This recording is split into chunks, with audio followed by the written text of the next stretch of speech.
So over the course of the past, oh God, I know it's like, 3 weeks, but it feels like a damn eternity. Parkland, Florida, and that shooting is tragic. No two ways about it. And there has been this raging debate about gun control and AR-15s after the fact. And we've seen many companies to say that they're not going to sell AR-15s anymore.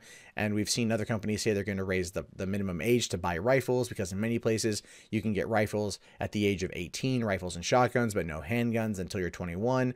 And Dick's Sporting Goods is one of the ones that said they were going to stop selling AR-15s, but then again, they were only selling AR-15s in like one off-brand location that they owned, right? It wasn't like at all Dick's. Not all Dick's had an AR-15, right? Only some Dick's had an AR-15. And so this boy here, this 20-year-old, is suing Dick's and Walmart over new gun age restrictions coming, and this is Oregonian. I think that's one of the reasons why this particular story kind of appeals to me, is simply because this kid's an Oregonian. Now, a 20-year-old Oregon man has filed 2 lawsuits against companies that recently changed their gun sale policies to prevent anyone under the age of 18 from purchasing a rifle. Tyler Watson alleges in one of the lawsuits that he attempted to purchase a .22 caliber rifle from Field & Stream, which is owned by Dick's Sporting Goods, on February 24th, but was turned away because of his age. And yeah, that's interesting, because at the time they hadn't announced that they were gonna change anything, and that was only 10 days after the Parkland shooting. So it was really just still a lot of turmoil, a lot of chaos happening. But apparently, it looks like things were happening behind the scenes at Dick's that they really didn't want just in everyone's face. Now, Dick's publicly announced 4 days later that it would stop selling guns to people under the age of 21 and would also end the sale of assault-style rifles and high-capacity magazines. The company made the announcement in a response to the shooting at a Florida high school last month. Now, in the second lawsuit, Watson accuses Walmart, which announced its gun sale policy on the same day as Dick's, of age discrimination, saying that he tried to purchase a rifle at Walmart on March 3rd.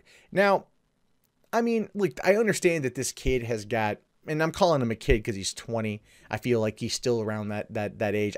He's got an argument that makes sense. If the law in Oregon is 18 and they're trying to raise the minimum age, that could be a violation, I guess, of his civil rights. I know that if this happened in California, underneath the Unruh Act, they might be able to file a suit. But at the same time, I don't know what's going to happen here. I don't know if they're going to try to fight it, or if they're going to try to push back or give in. But at the same time, why is this kid looking to purchase so many damn rifles?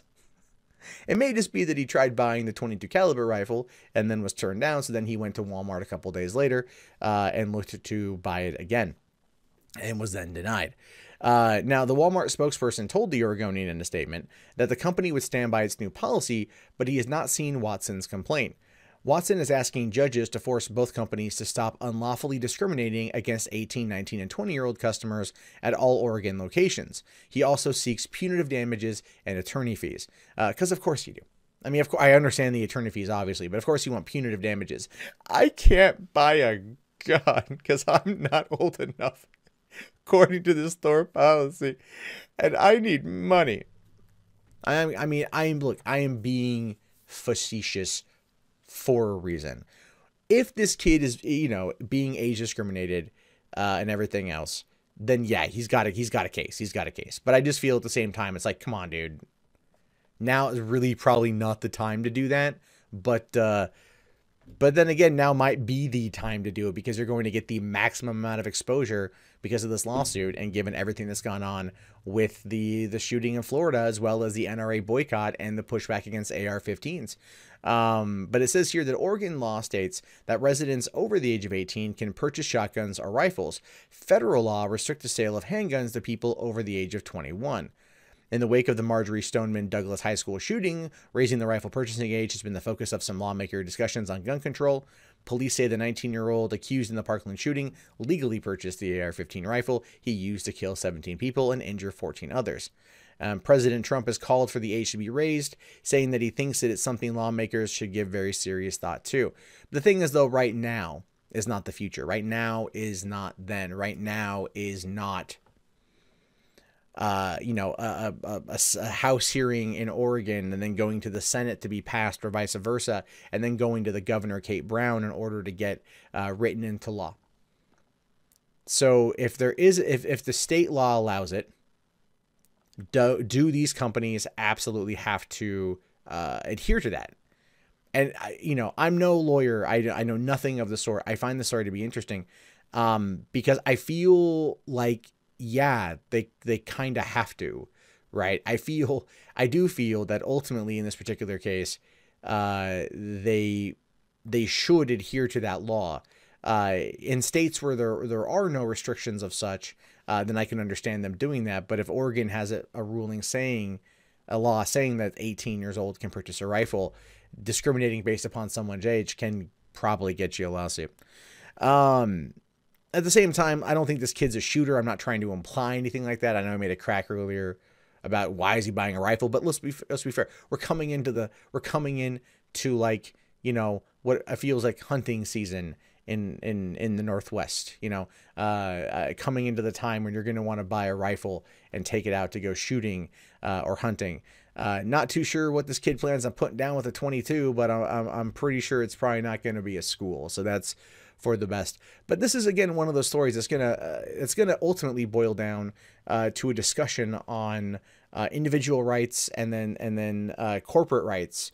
And then also state law and whether or not Dick's and Walmart have the ability to legally block someone from purchasing the rifle. Now, the thing is they could argue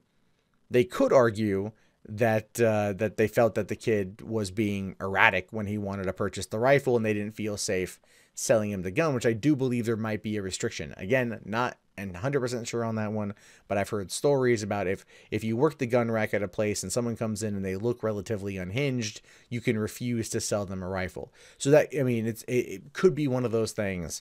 I have no idea, but this is just the beginning stages of the lawsuit. We'll have to wait to see what Dick's and Walmart do in terms of response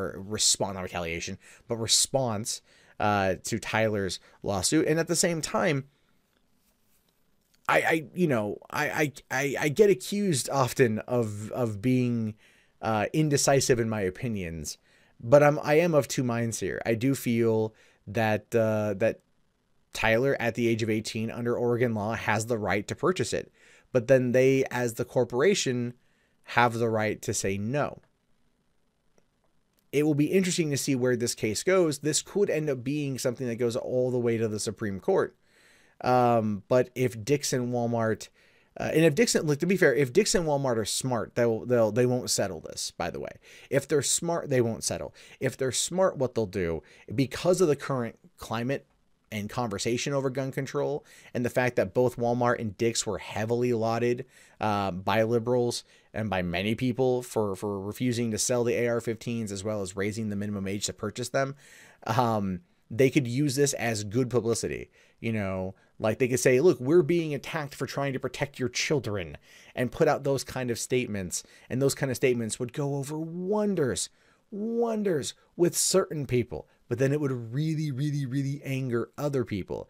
Now what we have to wait for is to see whether or not the NRA will get involved. And if the NRA gets involved and like Dina Loesch goes and starts leading protests against Dick's and Walmart, and again, they could do that angle too, because it would look good to their new base, right? Did you know that in the wake of the NRA boycott, they've actually gone up about 500,000 new members in the span of about a week and a half? So now's a good time for positive publicity on both sides. The downside to it is the positive publicity that both sides could use to push this agenda further than it needs to go is that it ultimately would end up just damaging the conversation. The conversation should happen. We should look into how certain states handle gun laws and where certain people should go, or how they should handle certain people they feel aren't worthy of having a gun. But yeah, I don't know. I'm just very curious to see what happens next. Hey, thanks for making it to the end of the video. If you haven't already, thumbs it up, hit on that subscribe, check out 3 Buck Theater, check out Mundane Chats, or if you just want to help support the channel, the best way to do that is patreon.com/mundanematt, link below in the video description. Thank you guys again, have yourself a great day, and peace out.